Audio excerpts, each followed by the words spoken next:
tisser les affaires dont on se demande si elles ne vont pas finir par arbitrer cette présidentielle. Bonsoir Florian Philippot. Bonsoir. Vice-président du Front National. Je suis bien obligé de commencer par vous parler de ces affaires.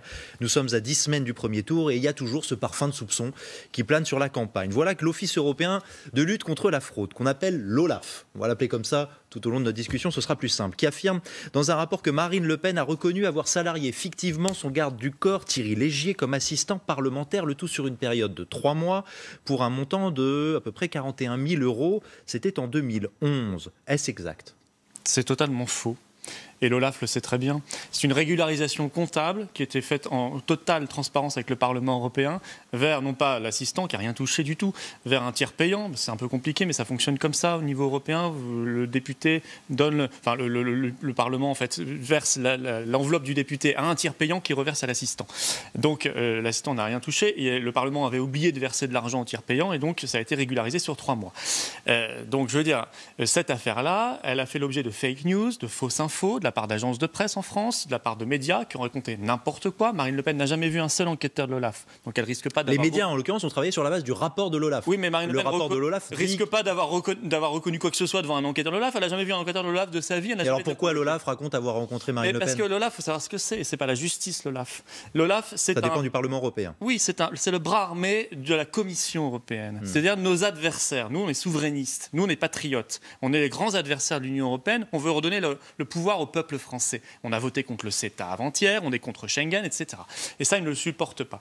Le fameux OLAF, par exemple, n'a jamais inquiété Martin Schulz, l'ancien président du Parlement européen, alors qu'aujourd'hui, il est dans la tourmente, et pas pour des petites affaires. Lui, pour des jets privés à 20 000 € de l'heure, pour des assistants fantômes, pour avoir été dans des restaurants luxueux, invité des représentants, des restaurants où il prenait des bouteilles de vin à 300 €, etc., pour avoir fait des nominations tout à fait légères, sans fondement, manifestement. En tout cas, c'est ce que dit la presse britannique et la presse allemande. Moins la presse française, il faut dire qu'elle n'en parle pas. Mais l'OLAF ne s'est jamais saisi de cette affaire-là, ce qui prouve que l'OLAF n'est pas indépendante. L'OLAF est le bras armé des européistes, des fédéralistes contre les patriotes et contre les souverainistes. Il y a 2 partis au Parlement européen qui sont inquiétés. Il y a le Front National, vous le savez, et il y a UKIP. Marine venait de le rappeler. UKIP, c'est le mouvement britannique. Mouvement britannique à l'origine du Brexit, un parti souverainiste. Les autres, non. Les européistes, pas de problème, bien sûr, sont les copains. C'est un règlement de compte politique. Mais c'est une évidence. Vous dites que le Parlement a validé cette régularisation là, sur ces 3 mois. Le Parlement dit n'avoir jamais accepté tel compromis. Oui, d'accord, mais le Parlement, Marine Le Pen a envoyé ce matin, en même temps que le communiqué de presse, une lettre qu'elle avait envoyée, et tout ça est extrêmement clair. Alors, ceux qui écrivent que le garde du corps avait reçu 7 000 € par mois ou je ne sais quoi, c'est n'importe quoi, mais vraiment n'importe quoi. On est là dans le délire le plus total. Puis, il faut quand même que les Français se disent une chose.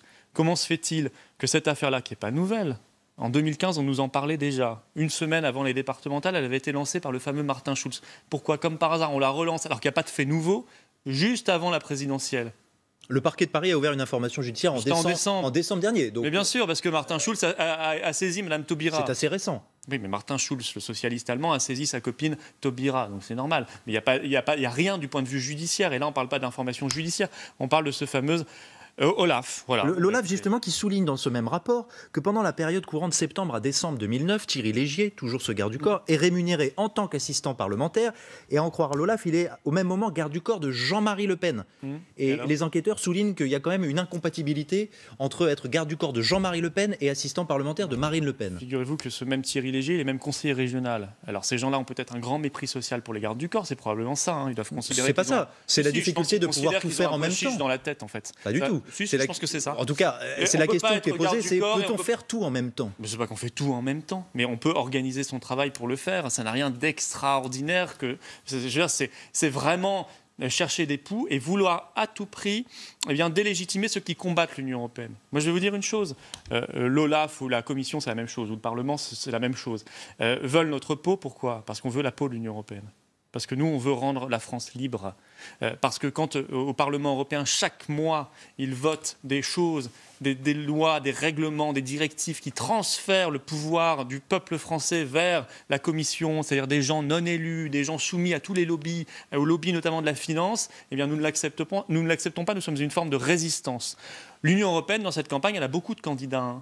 Elle a M. Macron, qui est un grand admirateur de l'Union européenne. Elle a M. Fillon, qui est un grand admirateur lui aussi de l'Union européenne. Elle a également M. Hamon, qui était un ministre aux ordres également de l'Union européenne. Mais c'est vrai que Marine Le Pen, elle est gênante parce qu'elle, c'est une résistante face à l'oppression européiste. J'entends ce que vous dites, Florian Philippot, mais à l'heure où les Français réclament de la probité, de la transparence, il y a quand même un problème avec les assistants parlementaires, pas simplement ceux du Front National. Mais est-ce que cette tâche, ils sont payés par de l'argent public, malgré tout, même à travers l'Union européenne? Est-ce que ces gens-là ne devraient pas être uniquement dédiés à cette tâche d'assistant parlementaire? Catherine Griset, chef de cabinet de Marine Le Pen, est aussi assistante parlementaire de Marine Le Pen, qui n'a jamais eu de bail en 5 ans à Bruxelles. Elle vivait chez des amis, expliquait-elle, qui venaient, semble-t-il, très rarement, en tout cas là encore, à en croire les enquêteurs de l'OLAF, au Parlement. Elle touchait via son statut d'assistante parlementaire, de l'argent public. Est-ce que ces assistants ne devraient pas être dédiés uniquement à ce rôle-là? Mais donc vous me dites, elle est assistante et en même temps assistante. Donc elle est assistante. Elle était chef de cabinet de Marine Le Pen. Elle est assistante de Marine Le Pen, ça fait 20 ans. Au parti. Mais c'est la même chose. Et de même, manifestement, elle ne respectait pas les règles puisqu'il faut un bail pour pouvoir Je vais vous poser une question, monsieur. Vous parlez là au vice-président du Front National ou à l'eurodéputé que je suis?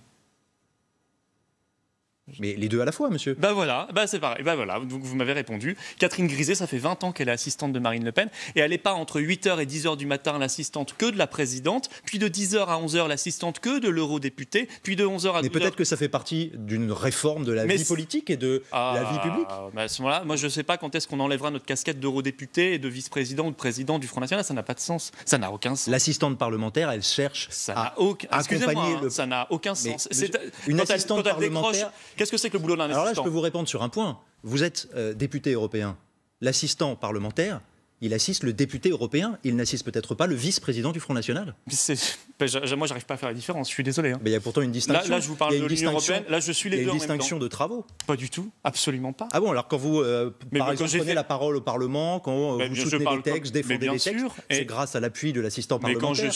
Mais attendez, quand je prends la parole au Parlement européen, je défends exactement les mêmes positions politiques que celles que je défends quand je fais un meeting du Front National. Je ne vais pas avoir deux discours différents. Je ne vais pas travailler sur des sujets différents. Je suis contre le CETA comme vice-président du Front National, c'est-à-dire l'accord de libre-échange épouvantable avec le Canada. Je le suis aussi comme eurodéputé. Ça n'a absolument aucun sens, cette distinction. Elle est intellectuellement infondée et incompréhensible. Donc on voit bien qu'on est là. De votre point de vue, elle est incompréhensible. Et de toute façon, je vais vous dire, cette affaire-là, il y a un problème de fond. Ce dossier, ce fameux rapport de l'OLAF, qui l'a transmis aux médias sans même le transmettre à Marine Le Pen, qui est la première concernée quand même, ni à son avocat. Nous, on n'a jamais eu accès à ce dossier, ni l'avocat, ni Marine Le Pen. Par contre, les médias ont accès. Mais qu'est-ce que c'est que ce mode de conduite de l'OLAF? Ils se prennent pour qui?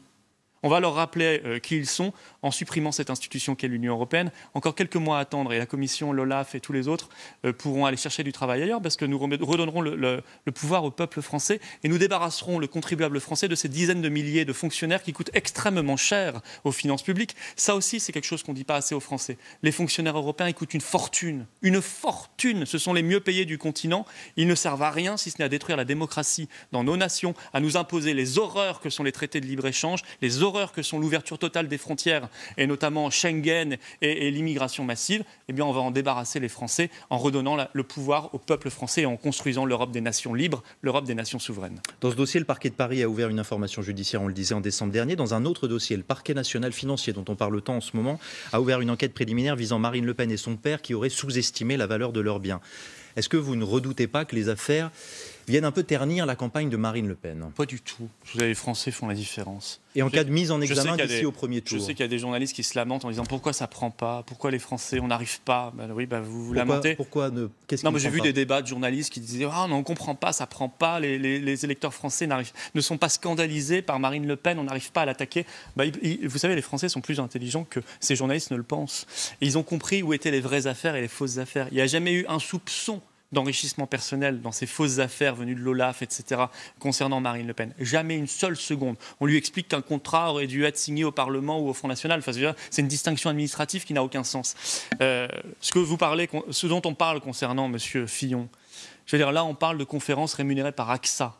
qu'il a caché toujours aux Français. Oui, alors il n'est pas poursuivi pour ça. Enfin, non, il n'est pas poursuivi c'est d'ailleurs. pas illégal. Il n'est d'ailleurs pas poursuivi, pardon. Non, mais c'est pas illégal. Le parquet national financier ne travaille pas là-dessus. Je vais même pas sur ces affaires où il est poursuivi, où là on parle d'enrichissement personnel, clairement. Bon, et là la justice dira ce qu'il faut en penser. Mais par exemple, AXA, 200 000 euros, et le mois d'après, M. Fillon nous présente un programme dans lequel il y a la destruction de la sécurité sociale au bénéfice des assureurs privés, dont AXA.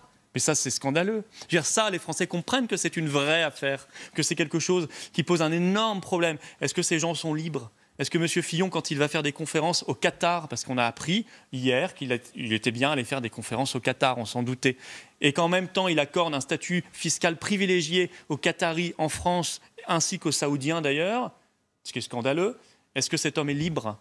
Est-ce que M. Macron est libre quand il a travaillé sur certaines fusions-acquisitions comme banquier d'affaires et qu'il les autorise ensuite comme ministre de l'économie et des finances. Je pense à Technip, par exemple, un fleuron français qu'il a laissé racheter par les Américains. Je pense à Alstom, un fleuron français qu'il a laissé racheter par des Américains, en tout cas Alstom Énergie. Ce qui fait qu'aujourd'hui, Alstom Transport se trouve dans des difficultés épouvantables, vous en avez parlé juste avant, parce qu'il a laissé le groupe dépecé par les Américains. Ça, c'est M. Macron. Ces gens-là ne sont pas libres. Marine Le Pen, elle est libre. Elle est tellement libre qu'elle est attaquée, évidemment, par les puissances d'argent, par l'Union européenne et par l'oligarchie.